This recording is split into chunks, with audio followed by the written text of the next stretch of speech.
I don't usually weigh in on serious topics, but now might be a good time.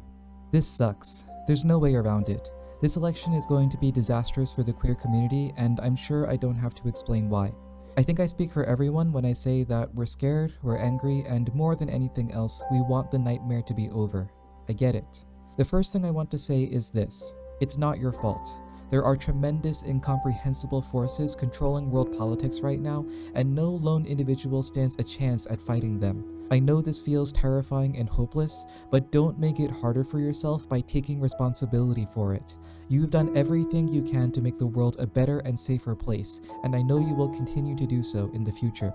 The truth is, as individuals, we have very little power, and even though collectively our power grows exponentially, it's still not enough to overcome billionaires, oil barons, and entire goddamn nations. We were never going to win this war by fighting it head on. The numbers just aren't on our side. But that doesn't mean we can't win.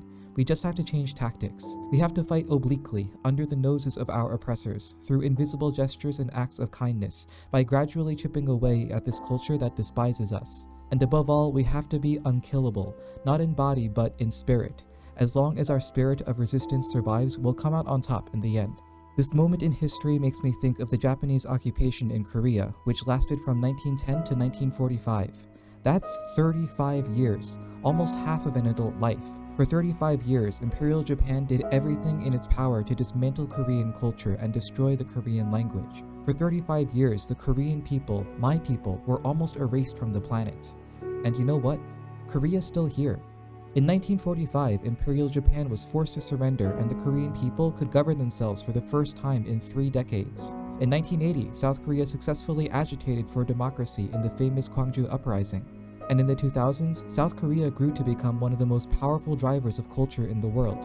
In 1910, the young Korean generation would never have guessed that in 100 years, the world would be watching their movies and listening to their music, learning their language and obsessing over their pop stars. In the darkest moments of history, it can be hard to imagine that the world could ever become a brighter place. And in truth, this darkness might last for a while, maybe for most if not all of our lives. But we have to keep living, if not for ourselves then for the generations who will come after us, who will look back on this moment of history and thank us for fighting for them. I don't know if I'll live to see the golden age of queerness, but I'm going to do what I can for it while I'm alive. In the meantime, this is my motto.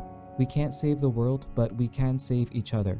We can support each other through hardship, and we can take in those who feel alone and isolated. As the world grows dim, we can keep a light on in the dark for the right people to find us. And above all, we have to survive. Because one day this darkness will end and our community will need you alive to celebrate it, to say, we made it, we're still here. One day the course of history will write itself and history will need us alive to be able to tell our stories. One day the nightmare will be over. I don't know when, but it will. Until then, stay strong and stay alive. If this speech helped you, please share it with anyone you think needs to hear it.